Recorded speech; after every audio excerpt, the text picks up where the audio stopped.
2025年的第一场大戏终于开演了。万科这个曾经被誉为中国房地产行业最后的清流，在新年伊始就给咱们放了一个巨型烟花450亿的巨额亏损，三巨头集体被辞职，深圳地铁空降领导层。这一幕简直就是一出完美的国进民退收官大戏。让我们先看看优质房企是怎么一步步走向今天的。说起万科，那可真是一个神奇的存在。它可是中国 A 股最牛的房地产公司，从1988年上市到现在，已经在 A 股混了35个年头。这35年来，它几乎年年盈利，从不暴雷。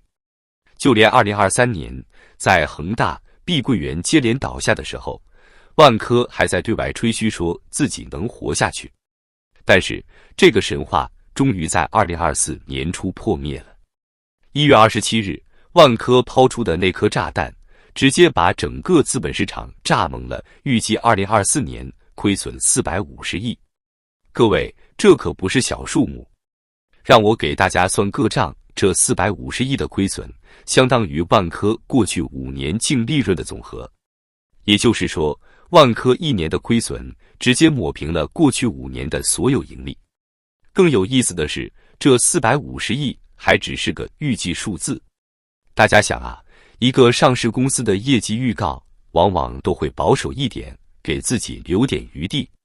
所以，实际亏损可能远不止这个数。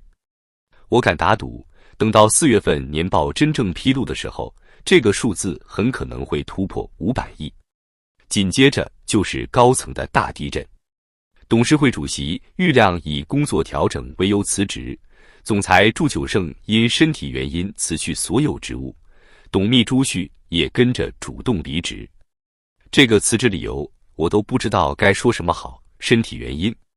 大家都懂的，在中国企业界，身体原因辞职往往意味着什么？有意思的是，1月16日就有媒体报道祝久胜被警方带走。当时万科还在死命否认，祝久胜甚至还在朋友圈发动态，想冲淡这个传闻。结果呢？不到2周，这位总裁就以身体原因辞职了。这身体原因嘛，可能是因为换了个休息的地方。更讽刺的是，这3位高管的持股情况。截至辞职当天，郁亮持有739.5万股万科股票，祝久胜持有19.6万股，朱旭持有13.9万股。按照目前万科8.8元的股价，光是郁亮一个人的股票市值就超过6500万。这些年来，他们通过高管薪酬、股权激励等各种方式，到底拿走了多少钱？这个账估计深圳市纪委很快就会帮我们算清楚。而接替他们的是谁呢？深圳地铁集团董事长辛杰空降董事会主席，新增的3位执行副总裁全部来自深圳国资系统。这个阵容简直就是教科书级别的国进民退示范。从这个人事安排就能看出，这次的交接其实是一场变相的国有化。深圳地铁作为万科的第1大股东，终于撕下了财务投资者的面具，开始真刀真枪地接管这家巨无霸房企。让我们再来看看万科的债务情况。截至2023年中期，万科的有息负债高达3800亿元，今年下半年到明年就有超过1000亿债务要到期。这么大的窟窿，就算是深圳地铁恐怕也不敢轻易往里填钱。所以说，万科这艘大船真的已经开始漏水了。而且从目前的情况来看，这个窟窿可能比我们想象的还要大得多。让我们来扒一扒万科是怎么把自己玩成这样的。万科官方给出的亏损原因说是房地产开发项目结算规模和毛利率显著下降，需要计提减值准备。但这种官样文章背后到底藏着多少不可告人的秘密？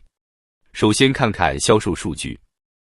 2024年，万科实现销售额2460.2亿元。虽然号称销售面积行业第一，但这哪里是什么好事？大家想啊，在这么惨烈的价格战下，卖得越多，赔得越多才对。我给大家算个账，按照行业平均20%的降价幅度，光是价格下跌这一项就得亏掉490多亿。这就解释了为什么销量第一反而会亏损这么多。再来看看他们的土地储备。过去几年，万科在3、4线城市疯狂拿地，号称要深耕全国市场。结果呢？这些地块现在基本都变成了烫手山芋。我查了一下数据，仅在2022年，万科就在3、4线城市投入了超过800亿买地。这些地现在最少得亏损40%，也就是说，光是这一块的跌价损失就高达320亿。但最有意思的是万科的一揽子自救方案。他们说通过盘活回收现金超100亿，还说大宗交易实现签约259亿。各位，这不就是变相甩卖资产吗？而且这个259亿的交易额最后到账多少还两说。要知道，在当前的市场环境下，这种大宗交易的实际成交价格往往只有账面价值的50%至60%。深圳市国资委放话说，截至2024年底，深圳市属国资国企资产超过5万亿元，有足够的子弹支持地铁集团。听起来是不是很提气？但大家别被这个数字唬住了，这5万亿是总资产，不是现金。而且人家说得很清楚，要通过市场化、法治化手段来支持。翻译一下就是该破产的破产，该重组的重组，该进去的进去。更值得玩味的是，从2024年6月开始，原万科高管们就在暗地里大举减持。据统计，从去年6月到12月，万科高管团队共计减持了超过2000万股，套现金额超过2.5亿。这些明白人早就看出问题来了。说到这，不得不提一下当年的宝万之争。2016年时，华润集团董事长傅玉宁可是看得明白。当时王石12次求助华润，希望华润出资阻击宝能，但傅玉宁愣是一次都没同意。不仅如此，华润还把手里持有17年的万科股份全部高价甩给了深圳地铁。这一手操作简直就是教科书级别的高位套现。现在好了，万科这艘大船终于撞上了冰山，但深圳政府的接管并不意味着债务会得到解决，相反，这很可能是一场声势浩大的清算行动的开始。深圳地铁作为国企，如果要接手万科，必须要给上级一个交代，450亿的亏损是怎么来的？这些年的高管薪酬是怎么发的？各种关联交易背后又有什么猫腻？我敢打赌，接下来会有更多因身体原因辞职的高管。毕竟，深圳市的纪检部门可不是吃素的。各位，万科这场大戏的高潮还在后面。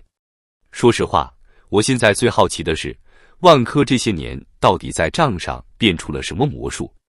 要知道，就在2023年中报的时候，万科还信誓旦旦地说净利润89亿，结果半年不到就突然亏损450亿。这个移形换影的本事，怕是连年度魔术冠军都自叹不如。更有意思的是，这次深圳国资委的表态，他们说要统筹资产、资金、资源，持续分批逐步通过直接注资、划拨资产等方式支持地铁集团。这话听着特别提气，是不是？但是仔细品品，怎么这么像当年救恒大时的说辞？大家还记得吗？2021年的时候，恒大也是这么被政府指导，国企托底，结果呢？2022年的碧桂园也是这样，现在又怎么样了？这些年，中国的房企一个接一个倒下，每次政府都说要因城施策、分类指导，但最后都变成了因其破产、分批暴雷。让我给大家捋一捋这些年中国房企的情况。2021年，恒大暴雷，2.3万亿债务至今难解。2022年融创跌落，1.1万亿市值蒸发。2023年碧桂园断供，2000亿美元债违约。2024年万科亏损450亿之势开始。你看看，这简直就是一个完美的链式反应。而且每一次暴雷，政府的处理方式都如出一辙，先是维稳，再是接管，最后是清算。这不就是在演一出皇权不下线，县官不如县管的老戏码吗？更吓人的是，我们现在连房地产到底烂到什么程度都不知道。据统计，全国烂尾楼到底有多少套？官方说900万套，但国际机构统计却高达2000万套。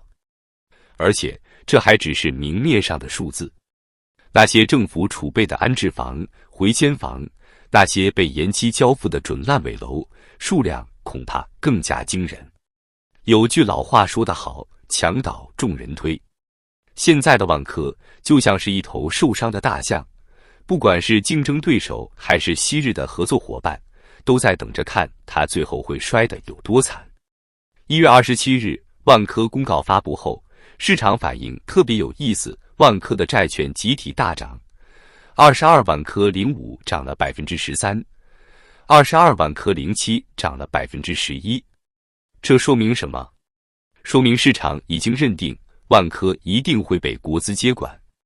但大家别高兴得太早，大家觉得民营房企大面积暴雷之后，谁来接手这些烂摊子？地方政府，他们自己的债务都已经高达万亿级别。国有银行，他们的不良贷款率已经突破历史新高。社保基金，那可是老百姓的养老钱啊。所以说，万科的暴雷绝不是一个偶然事件，而是整个中国房地产走向终局的缩影。它告诉我们，就算是经营最稳健、最有声誉的房企，也扛不住这波寒冬。更重要的是，它预示着中国房地产的国进民退已经进入最后阶段。最讽刺的是什么？就在去年，万科还在说相信市场已经度过最困难时期，对房地产止跌回稳充满信心。结果呢？这信心喊出来还不到1个月，自己就先倒下了。这让我想起一句话，在中国从来都不缺信心喊得最响的人，缺的是真正明白自己在做什么的人。